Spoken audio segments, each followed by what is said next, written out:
शांति भंग होने की पूरी संभावना थी, लेकिन जो कुछ ये भी देखा गया कुछ अराजक तत्व जो है उनको बढ़ावा देने का प्रयास करते हैं। और ऐसा केवल उसी गांव में नहीं बल्कि एक हफ्ते में 3 जगह बाबा साहब के ऊपर प्रतिमा के ऊपर हमला हुआ है। साल 2 साल की अगर बात देखें तो 20 जगह ऐसा बरेली में ही देखा गया है। नहीं करते हैं कि कोई और वर्ग का आदमी या जात पूछ के उसको मारा गया, तो ये जातिवाद फैलाने का काम कर रही है भारतीय जनता पार्टी का इकलौता एजेंडा है। समाज में बंटवारा करो और अपना वोट बैंक मजबूत कर दो, तो ये सिर्फ राजनीति की बात है। अब कांवड़ यात्रा शुरू हो रही है। अब जो है मुख्यमंत्री जी का आदेश है कि जो भी रास्ते में दुकानें निकले मिले हैं जिस चीज़ की उस पर जो है अपना ओरिजिनल नाम लिख करके दुकानों को खोला जाएगा। क्या कहना चाहिए? देखिए ये तो मेरे समझ से वही है कि टारगेट करने की बात है। आप नाम लिखने को दुकान का नाम लिखा जाता है और जो सर्टिफिकेट उसका होता है, जो सर्टिफिकेट उसको मिलता है वो दुकान के अंदर रखा जाता है। अब सामने नाम कोई प्रदर्शित करने की जरूरत नहीं है। भेदभाव में जातिवाद वाली बात है। भेदभाव करना, समाज में दरार पैदा करना, नफरत पैदा करना, उसी की श्रृंखला में ये जो है कानून करता है। ये संघ के जो नंबर 2 हैं ओटवाले जी ने अभी कहा है कि संविधान के समाजवाद शब्द और पर फिर से पुनर्विचार करने की जरूरत बताई है, तो इसे किस रूप में लेंगे और बिहार चुनाव में से क्या असर होगा? देखिए वही मैं कह रहा हूँ ना, राजनीति जब आती है तो जात का नाम आ जाता है, आपका ओरिजिनल नाम क्या है ये पूछने लगे।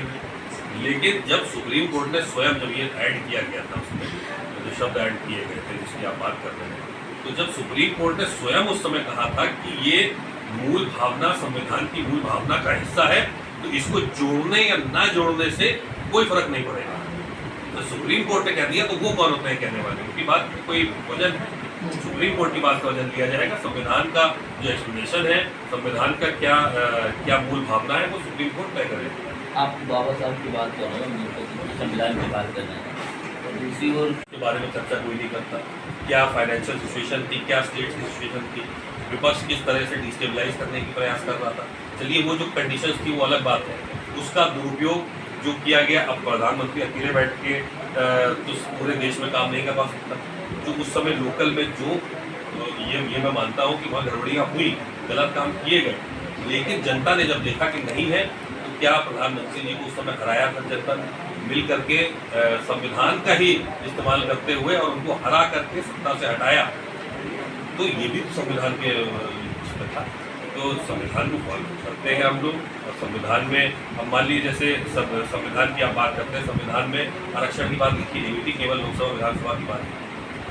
लेकिन जब सुप्रीम कोर्ट ने कहा कि संविधान के बाद आप आरक्षण नहीं दे सकते नौकरी में और शिक्षा में, तो पहला संशोधन सन 51 में ही किया गया कि नहीं, हम संविधान की भावना ये थी कि हम आरक्षण शैक्षिक संस्थानों में और नौकरी में SC, ST, OBC को देना चाहते हैं। तो पहला संशोधन ला करके वो किया।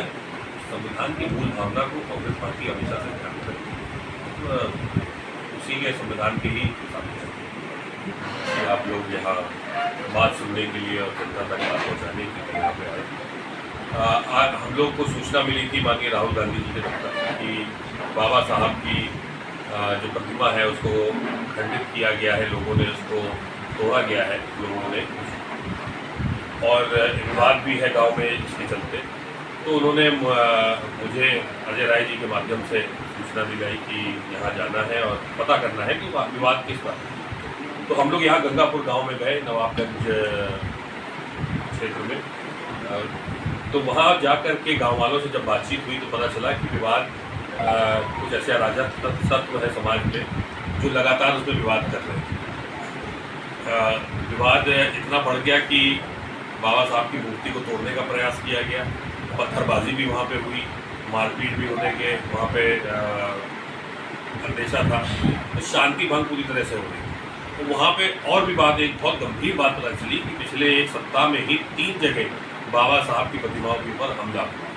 और अगर गहरा खोदा गया उसको तो सामने निकल करके आया कि पिछले 2 साल में 18 से 20 जगह ऐसा बरेली में हुआ है कि टारगेट करके बाबा साहब के प्रतिमाओं को टारगेट किया जा रहा है, कहीं तोड़ा जा रहा है, कहीं कालिक पोती जा रही है। तो ये एक बहुत चिंता का विषय है। बाबा साहब हमारे संविधान के निर्माता है। बहुत सारा समाज जो है पूछता है उनको महापुरुष के रूप में। उनके विचारों को हम लोग किताबों में पढ़ते हैं, पूरी दुनिया में पढ़ाया जाता है। तो ऐसे में जो सरकार है वो कोई अच्छा कदम उठा नहीं पा रही। यहाँ पे गांव वाले संतुष्ट थे गंगापुर में जो कार्रवाई हुई। ये भी मैं कह रहा हूँ, प्रशासन की तारीफ करूँ कि वहाँ पे पुलिस ने कार्रवाई जो करी वो सही कार्रवाई करी है और लोगों को गिरफ्तार किया। लेकिन ये छोटी एक बात, एक घटना की बात नहीं है, ये पूरे ट्रेंड की बात है जो पूरे देश में, खासतौर से उत्तर प्रदेश और विशेषकर बरेली में जो टारगेट किया जा रहा है बाबा साहब के को मानने वाले लोगों को और बाबा साहब की विचारधारा को। तो ये क्यों किया जा रहा है? तो ये जो विचारधारा है जिसमें भारतीय जनता पार्टी विशेषकर बाबा साहब को दबाना चाहती है, एक तरफ मंचों से उनके गुणगान करती है और दूसरी तरफ पीछे से हमला करके और उनकी पूरी विचारधारा को नष्ट कर देना चाहती है। और ये आज ही से नहीं बल्कि सन 47 से जब से उनको संविधान बनाने का मौका दिया गया तब से बाबा साहब के पीछे है। चाहे उनकी शव यात्रा निकालने का काम हो, संविधान की प्रतियां चौराहों में जलाने का काम हो, या अभी पिछले सेशन में ही हमारे गृह मंत्री जी के द्वारा राज्यसभा में भाषण के दौरान बाबा साहब को अपमानित करने का काम। जगह जगह हमले करवाए जा रहे हैं, बाबा साहब की विचारधारा को नष्ट करने का काम किया जा रहा है। तो ये निंदनीय है। और विशेषकर उत्तर प्रदेश में जो कानून का डर अपराधियों के मन में होना चाहिए था कि अगर हम गलत काम करेंगे या ऐसी मूर्ति को बाबा साहब के खिलाफ काम करेंगे तो कड़ी कार्रवाई हम पे होगी और तुरंत कार्रवाई होगी। ये डर जो है उनके मन से समाप्त हो चुका है, खत्म हो चुका है। उनको पता है कि अगर कल के दिन कार्रवाई भी हुई और भारतीय जनता पार्टी का झंडा उठा करके हम रोड पे निकल गए तो वाइट वॉश हो जाएगा, सारी धाराएं, सारे FIR सब गायब हो जाएगी। तो ये जो डर है उनके मन में ये खत्म हो गया। तो ये एक बड़ी समस्या है और इसको उठाने के लिए, इसी को देखने के लिए हम लोग जगह जगह जाएंगे और यहाँ बरेली आ जाएंगे।